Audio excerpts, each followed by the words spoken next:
Hello बच्चा party. बहुत ही enjoy चल रहा होगा आउटिंग, और काफी बच्चे ट्रिप से आ भी गए होंगे वापस, क्योंकि थोड़ा टाइम तो निकल ही गया समर वेकेशन का। अब थोड़ी थोड़ी टेंशन क्रिएट होना शुरू हो गई होगी ये सोच करके कि 10th क्लास बोर्ड, उसका रिजल्ट, परसेंटेज, सिलेबस, माइंड में बहुत सारी चीजें चल रही होंगी आपके कि अब क्या करें क्या नहीं करें। तो इतनी टेंशन नहीं लेनी है, थोड़ा सा रिलैक्स करते हैं। समर वेकेशन जो होती है वो एंजॉय करने के लिए होती है। लेकिन बहुत सारे पढ़ाकू बच्चे क्या होते हैं कि उनको लगता है कि नहीं जी, सब कुछ कंप्लीट कर लूं इसी वाले टाइम में, कि मैं ये भी पढ़ लूं, मैथ्स कर लूं, एसएसटी कर लूं, साइंस कर लूं, और एटलीस्ट कुछ नहीं तो इतना तो रिवीजन कर लूं कि जब मैं फर्स्ट पीटी दूं, फर्स्ट वाला एग्जाम दूं, एटलीस्ट उसके लिए मेरा माइंड प्रिपेयर रहे। अब देखो, आप छोटे ही हैं, अभी 9th से 10th में आए, तो पहली बार बोर्ड एग्जाम है, तो टेंशन तो है, वो हम भी समझते हैं। लेकिन जो ये समर वेकेशन है ना, ये एकदम मैजिक बॉक्स है जो आपके काम में बहुत अच्छे से आएगा। अब वो कैसे आ सकता है? उसके लिए सबसे पहला काम, थोड़ा पेशेंस रखें, और हार्ड वर्क तो है ही।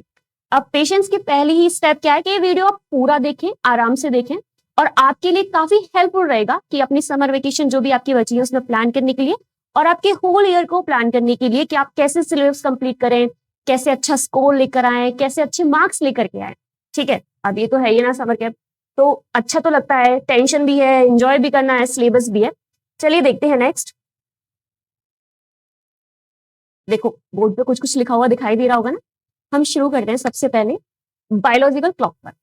अब आप बोलोगे मैम क्लॉक, अरे बॉल वाली क्लॉक नहीं, बायोलॉजिकल क्लॉक, यानी कि हमारी बॉडी भी तो हम उसी के अकॉर्डिंग सेट करते हैं। देखो मान लीजिए, बहुत सारे बच्चे होते हैं कि वो स्कूल से आके रेस्ट करते हैं, करना भी चाहिए, पर 2-3 घंटे सो लेते हैं कई बारी, और फिर लेट नाइट तक पढ़ते हैं, और फिर मॉर्निंग में बहुत ही जल्दी जल्दी भाग दौड़ करके अपना बैग पैक करना, कभी नोट्स भूल जाना, कभी बुक्स भूल जाना, ये सारी चीजें रहती हैं, और टेंशन सी में ही स्कूल पहुंचते हैं।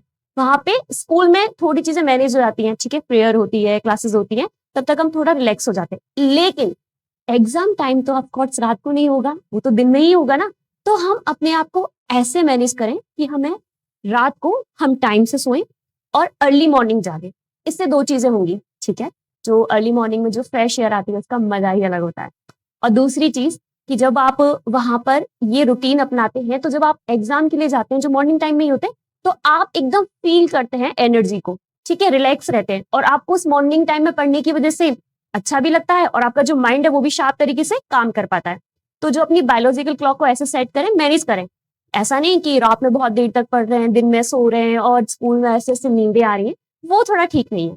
ठीक है, सेकंड पॉइंट हम देखते हैं, म्यूजिक। ऑफ कोर्स सबको पसंद होता है, मुझे भी बहुत पसंद है, लेकिन बहुत सारे बच्चे क्या मिस्टेक करते हैं कि ईयरफोन लगाए, म्यूजिक ऑन किया अपना फेवरेट वाला, और मैथ्स का कुछ भी सॉल्व करने लगते हैं। मजा तो आता है, अच्छे से हो भी जाती है, एंजॉय भी करते हैं। अब टेंशन आती है एग्जाम हॉल में। अब वहां तो म्यूजिक है नहीं। अब हमारी माइंड को तो आदत है कि जब तक गाना नहीं सुनेगा तब तक ये काम नहीं करेगा। तो वहां पर हम सोचते हैं कि घर पे तो बड़े आराम से हो रहा था, यहाँ क्यों नहीं हो रहा है? भाई आपने काम कैसे किया म्यूजिक के साथ में, और यहाँ पर है नहीं। तो ये बेटा छोटी सी मिस्टेक है ना, ये काफी ऐसी हो जाती है कि फिर हमें लगता है कि काश हमने ऐसा नहीं किया होता। तो अवॉइड करें, जब भी आप पढ़ने बैठे अच्छे से पीसफुल जगह पे बैठे जहाँ पे थोड़ी शांति हो। शोर शराबे में बिल्कुल नहीं, और म्यूजिक तो बिल्कुल भी नहीं। अब नेक्स्ट आता है आपका हैबिट्स। ये तो बहुत जरूरी है। अगर हमारी हैबिट्स ये कि हम कभी भी जाग रहे हैं, खा रहे हैं, पी रहे हैं, सो रहे हैं, तो ये थोड़ा ना थोड़ा कहीं जाकर के इतना बड़ा ब्लेंडर कर देती है कि चीजें खराब हो जाती हैं।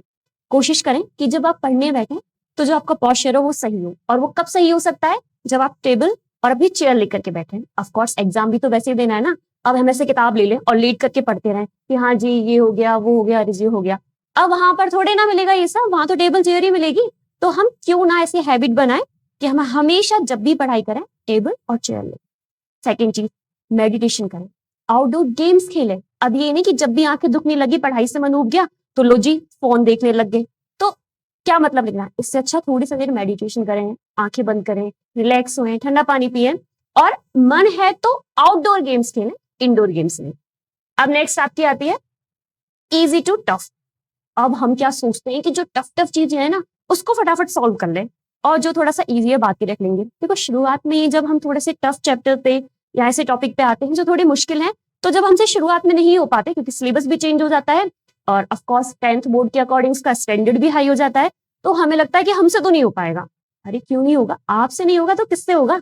कोशिश करें जो थोड़ी सी इजी चैप्टर है उनको लेकर के आए, और उसके बाद टफ पे जाए। ठीक है, ये तो मेथड है, और ये जरूरी भी है। आसान आसान चीजें करते हैं तो कॉन्फिडेंस आ जाता है कि जी हम तो कर ही लेंगे। तो बिल्कुल वैसे ही आपको करना है, इजी टू टफ जाना है, और बाकी के धीरे धीरे जब आप प्रैक्टिस करेंगे तो ऑफ कोर्स प्रैक्टिस करने से तो सारी चीजें सॉल्व हो ही जाती है ना, तो हमें आदत आ जाती है कि फिर हम आराम से सारी चीजें सॉल्व कर पाए। नेक्स्ट वन देखते हैं, टाइम टेबल इंडेक्स। देखो प्लानिंग तो बहुत जरूरी है, प्लानिंग के बिना तो कुछ भी नहीं है। आप अपना 7 डेज का प्लान कर लें अपने अकॉर्डिंग।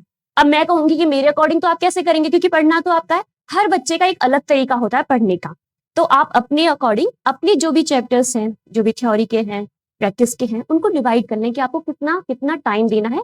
जिसमें आपको ज्यादा मेहनत की जरूरत है उसको थोड़ा सा ज्यादा टाइम दे दें।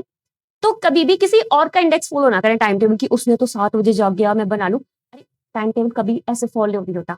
कोशिश करें कि आप अपने अकॉर्डिंग बनाएं कि हाँ मुझे यहाँ यहाँ लगता है कि मुझे ऐसे ऐसे करना चाहिए, बिल्कुल वैसा ही करें।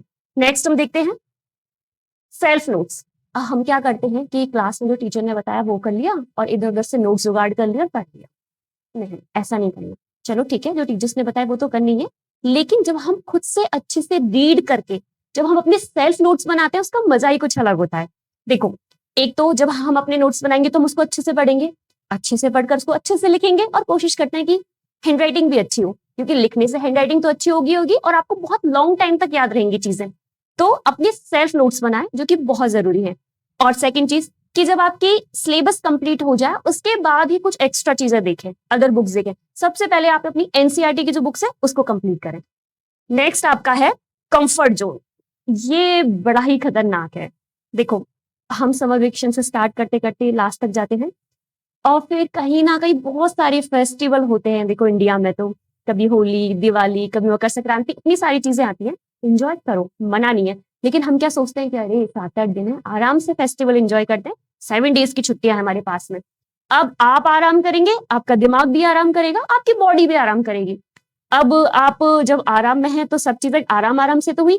तो वो जो 7-8 दिन का टाइम आता है, जो भी फेस्टिवल आता है, और एक वो रिश्तेदार जो रिलेटिव आ जाते हैं कभी भी, उनकी वजह से भी टाइम बड़ा ही खराब होता है। जबरदस्ती घर वाले बोल देते हैं इनसे बात करो, उनके पास बैठो, चाय दो, पानी दो। नहीं जी, कोशिश करें कि थोड़ा सा उनसे बच के निकलें। हाँ जी, नमस्ते नमस्ते कह करके निकल जाए, और अपने अकॉर्डिंग सारी चीजें मैनेज करें। एंजॉय करो, फेस्टिवल के टाइम पर मना नहीं है, आराम से दिवाली है फुलझड़ी लगा लो, मकर संक्रांति में पतंगे उड़ाओ, किसने मना किया है। लेकिन उसको टाइम को मैनेज करके कि उस टाइम पर आप कोशिश करें कि उस टाइम पर हम एटलीस्ट 3 या 4 आवर्स तो पढ़े, कम से कम बता रही हूँ, एटलीस्ट इतना तो हम पढ़े। तभी जाकर के थोड़ा सा हम जो अपने कंफर्ट जोन से बाहर निकल के काम करेंगे तो देखो सक्सेस तो मिलती है। ये बिल्कुल तोड़ है इस चीज का। नेक्स्ट हम देखते हैं, ये बहुत इंपॉर्टेंट है, क्वांटिटी एंड क्वालिटी।